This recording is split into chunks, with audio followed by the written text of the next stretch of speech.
وكيل مأذون. وكيل مأذون. وكيل مأذون. شوف البلاوي كلها يعني. كل البلاوي بجد والله. طلقنا البلاوي. طلاقات وجوازات. يعني كان في حاله عايز جايين يتطلقوا، فالولاد ومش الولاد، فانا قلت ده حلو فرصه ان احنا نصالحهم عشان الولاد.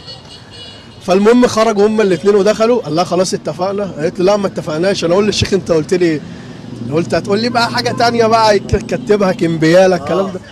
كمبياله مثلا وصل امانه الكلام ده. انت مأذون شاب يعني. ف سالتها وقال لك ايه؟ قالت لي بيقول لي عشان اطلقك تموتي العيال، تسمي العيال. اقسم بالله. اقسم بدين الله ده حصل. ده من التخلف يعني، من الجماعه المتخلفين. قعدنا نهديه عشان الجواز، قعدنا نرجعه للدين اصلا. نرجع للعقيده. والله تقتل فلسات اجدادك يا حزين. لا ده المنديل ده مرار، ده بقى ده ايام سودة. اللي هو بيتحط على الايدين ده. المنديل ده يعني تحس ان هو اهم من المأذون نفسه. والله ببدأ بمسك المايك زي حضرتك كده، بسم الله الرحمن الرحيم. قبل ما نبدا انا مش عايز المنديل، انا عندي مناديل كتير والله العظيم. ما بهزر. انت بتقول الصيغه الشرعيه، الزوج والوكيل بيردوا على بعضهم، فانت تمسك الميكروفون عشان تقول لهم بارك الله لكم، ويعرفوا ان انت كده خلصت.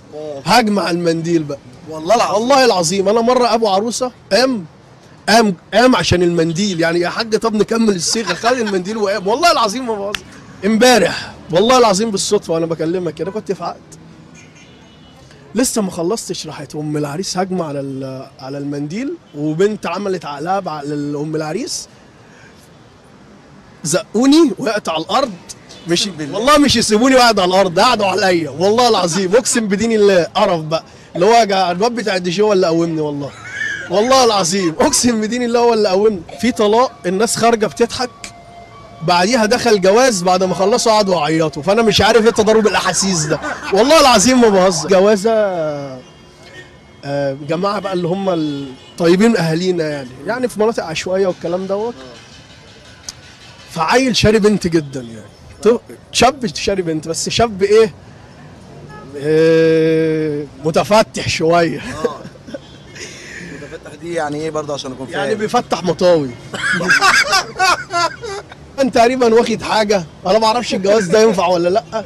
فالمهم دخلنا قلنا الصيغه وبتاع، خلاص اتجوزوا ومضوا، خلاص اتجوزوا بقت مراته.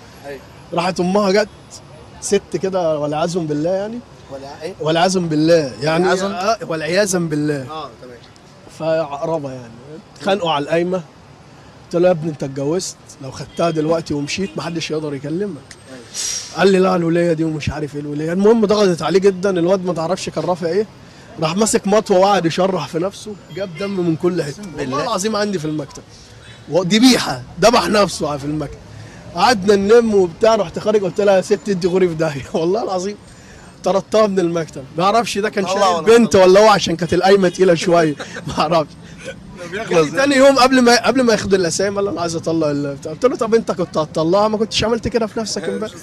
لا ما هو عشان يعرفهم ان هو مش فارق معاه اي حاجه. الناس بتبقى هاديه جدا. يعني انا مره رحت كلت باتيه وشربت بيبسي في طلاق قبل كده عادي. والله. كان فين الطلاق ده؟ كان في مدينه نصر. في الطلاق يعني بصراحه مين اللي بتحس ان قلبه قاسي قوي على التاني، الراجل ولا الست؟ والله بص هي نسبيه. لا نسبيه. ما فيش على طول الراجل هو المفتري، وما فيش على طول الست مفتريه. وممكن احيانا بيبقى هما الاثنين غلابه اصلا، والاهالي هم السبب يعني. اولا هي دي النصيحه، يعني ان هما الاثنين يبقى حياتهم ما بينهم. والله العظيم. تحب تقول ايه للناس اللي داخله على جواز ان شاء الله باذن الله وطلاق؟ يعني الدنيا متاع وخير متاع الزوجة الصالحة. يعني احلى حاجة في الدنيا والله، احلى حاجة في الدنيا بجد الزوجة الصالحة. سيبك بقى من الشجر والمطر والحاجات دي، لا بجد الزوجة الصالحة. وانت عشان تقع في الزوجة صالحة لازم انت تكون نفسك صالح. انا صالح. الزوجة انعكاس للزوج، والله ما بهزر.